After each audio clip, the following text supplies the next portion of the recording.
В эфире новости в студии Кристина Якупова. Здравствуйте. 25 случаев коронавирусной инфекции выявили в Якутии за минувшие сутки. В Москве в 13-й раз состоялась экологическая акция «Час земли». Выставка живых сов проходит в Ленинградской области.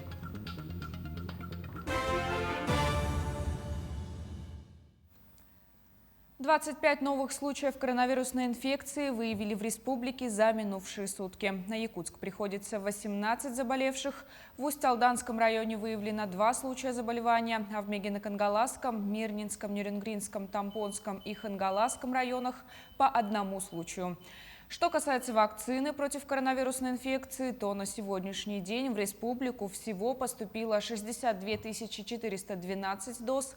Первую вакцину получили 56 570 человек, а вторую – 50 612 человек. Культурно-спортивный комплекс «Алроса» в Мирном запустил курсы адаптивной физкультуры для переболевших COVID-19. Упражнения разработали по методическим рекомендациям. Для кого они рассчитаны и чему способствуют занятия, узнавала корреспондент Иванна Филиппова. Восстановление после коронавируса занимает у всех разный период времени, от 3 до 6 месяцев. Это все индивидуально. Совместно с медцентром разработана реабилитационная программа, в которую входит 3 комплекса упражнений общеукрепляющих и специальных дыхательных упражнений, то есть адаптивная физкультура. Перед тем, как записаться в группу адаптивной физкультуры, нужно пройти обследование у нас в медицинском кабинете, спирометрию и кардиографию. Что такое спирометрия? Спирометрия – это определение жизненного объема легких. Жизненная емкость легких – максимальное количество воздуха, которое можно выдохнуть после глубокого вдоха. Итак, следующий шаг – занятия по адаптивной физкультуре. Их проводят в бассейне «Кристалл» и «Олимп». У нас есть комплекс упражнений для поражения легких более 30%. Он разработан нашим медицинским центром «Алроса». Эти упражнения в основном проходят на месте, сидя. Упражнения направлены на восстановление легких. Это, как правило, дыхательная гимнастика. Она помогает увеличить объем, восстановить легкие, насытить организм кислородом. То есть, я так поняла, с помощью дыхательной гимнастики можно восстановить объем легких? Да, все верно. Поднимаем прямые руки вверх, делаем глубокий вдох. Опускаем руки вниз, делаем выдох. Когда поднимаем руки вверх, хорошо прогнуться нужно в грудном отделе. Занятия состоят из простых упражнений. В первую очередь здесь научат правильно дышать. Все это поможет укрепить дыхательную мускулатуру. Комплексы включают и занятия дыхательной гимнастикой и йогой. Эти занятия будут проходить 2 раза в неделю. Все основная направленность идет на дыхательную гимнастику, чтобы восстановить легкие, чтобы увеличить объем легких, и научить человека, бывает, правильно дышать всеми легкими. Записаться на занятия по адаптивной физкультуре получится не только в Мирном, но и Удачном и Айхале. Приобрести абонемент можно в кассах КСК или мобильном приложении «Единая карта клиента КСК». Иванна Филиппова, Артур Голиков, телеканал «Алмазный край». Выходные на этой неделе выдались, наконец, по-весеннему теплые. Большинство горожан столицы проводит время на свежем воздухе. Сейчас на одном из катков города находится наш корреспондент Виктория Федорова. Вика, приветствую. Расскажи, как погода и много ли жителей столицы активно проводят выходные на катке? Здравствуй, Кристина. Да, сегодня на улицах и площадях города очень многолюдно. Это и понятно, ведь долгожданная теплая погода так и располагает горожан и гостей столицы к уличным прогулкам и вылазкам на природу. Сейчас мы находимся на Талом озере, и здесь буквально яблоку негде упасть. Тем более у школьников сегодня, оказывается, крайний день весенних каникул. Сейчас мы к вашему вниманию представляем мини-опрос, который мы только что взяли у юных горожан.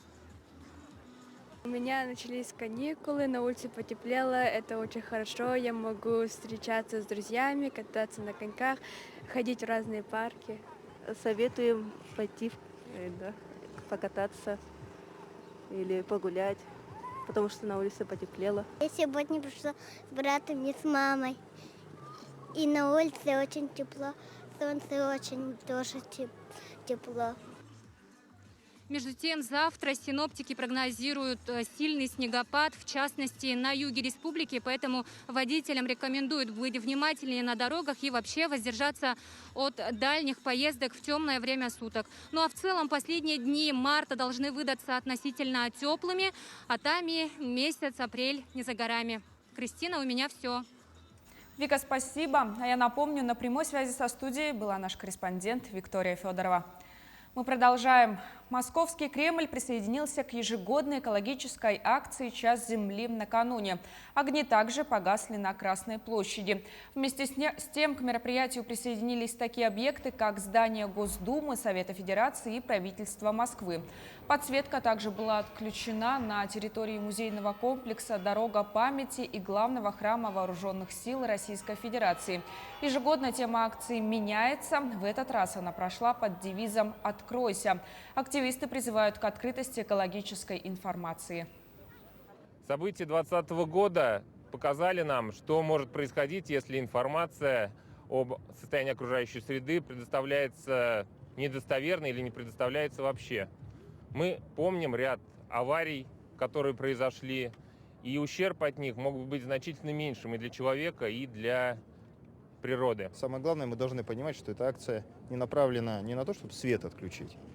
В этой акции участвуют миллионы, миллиарды людей по всему миру, которые переживают, что происходит с нашей Землей, что будет завтра, что останется нашим детям. И в этом году тема акции – это доступность информации. Для нас это, скажем так, стратегия на будущие года, потому что наш президент Владимир Владимирович Путин 19 марта этого года подписал закон о доступности экологической информации. День оленевода отметили накануне в Салихарде. На берегу реки Поляпта на традиционный и любимый праздник коренных народов Крайнего Севера собрались горожане и гости праздника. Главное событие – гонка на оленьих упряжках. За победу боролись десятки оленеводов, мужчин и женщин. Салихард – единственный в мире город, находящийся непосредственно на полярном круге. Необычная выставка живых сов «Философия» проходит в поселке Токсово Ленинградской области. На попечительстве Галии Насибулиной находится 15 птиц разных пород и размеров. Девушка проводит экскурсии и рассказывает посетителям об особенностях жизни и ухода за хищными птицами. Живых экспонатов совиной выставки можно рассмотреть на расстоянии вытянутой руки, однако правила необычной экспозиции ничем не отличаются от обычного музея. Трогать экспонаты руками запрещено. Помимо выращенных Галией птиц под опеку, также попадают совы, пострадавшие или отданные ей прежними хозяевами.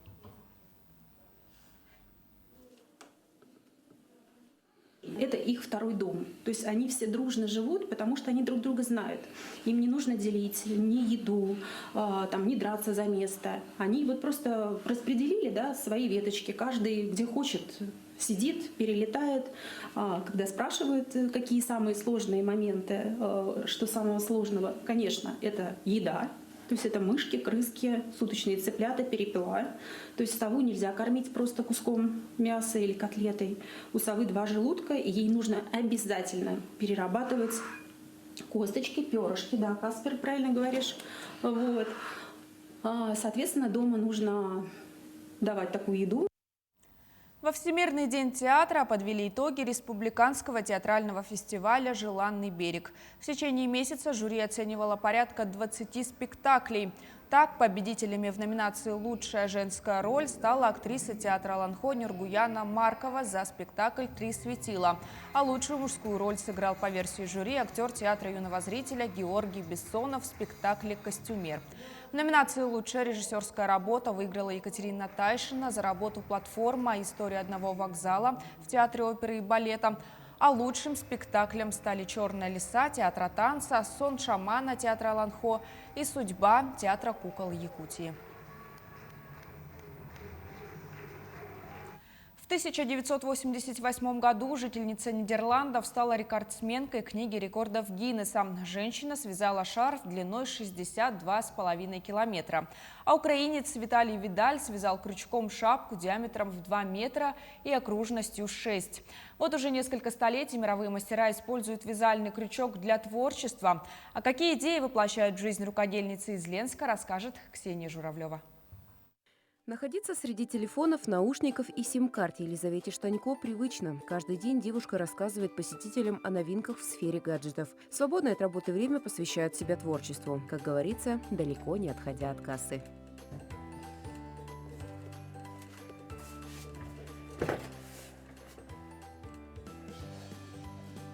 Из-под легкой руки мастерицы с помощью крючка рождаются уникальные вещи. Мягкие медведи, игрушки-перевертыши и даже Баба-Яга. На каждое изделие уходит по несколько дней. Среди популярных заказов – современные молодежные мультгерои. Единороги, для девочек больше. Почему, не знаю. А также Among Us, это из-за того, что сейчас как раз популярно у детей. Также часто пытаются заказать сиреноголовых. Но не только игрушками славятся ленские рукодельницы. Вот, к примеру, Кристину Черноградскую модные ленчанки знают как модельера вязаных шапок и повязок, как для взрослых, так и для детей. Хорошая подработка для мамы в декрете, говорит Кристина. Браться за крючок она успевает между повседневными делами. Для меня это, наверное, успокоительно. То есть успокаиваюсь от каких-то бытовых проблем. И я люблю это дело, люблю вязать. И сейчас уже даже просто так сидеть я не могу. Даже просто сидеть и смотреть телевизор. Я беру либо крючок, либо спицы и вяжу. В изобилии ниток и различные фурнитуры лежат мотки полиэфирного шнура. Часто его используют для сушки белья. А вот Наталья Чен нашла ему совсем другое применение – вяжет сумку-саквояж. Каждая рукодельница совершенствует свое умение. Кто-то покупает мастер-классы от известных вязальщиц, кто-то экспериментирует с новыми материалами. А готовые работы выставляют на своих инстаграм-страницах и городских ярмарках.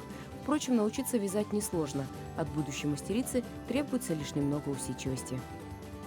Купить мягкого фабричного медведя или домик для своего животного можно и в магазине. Его цена будет чуть дешевле вещи, сделанной своими руками. Но ручная работа экологична, практична и ценна тем, что любовь и старание чувствуются в каждой петельке. Ксения Журавлева, Олег Соснин, телеканал «Алмазный край». К этому часу у меня вся информация. Оставайтесь на нашем телеканале. Не забывайте носить маски в общественных местах.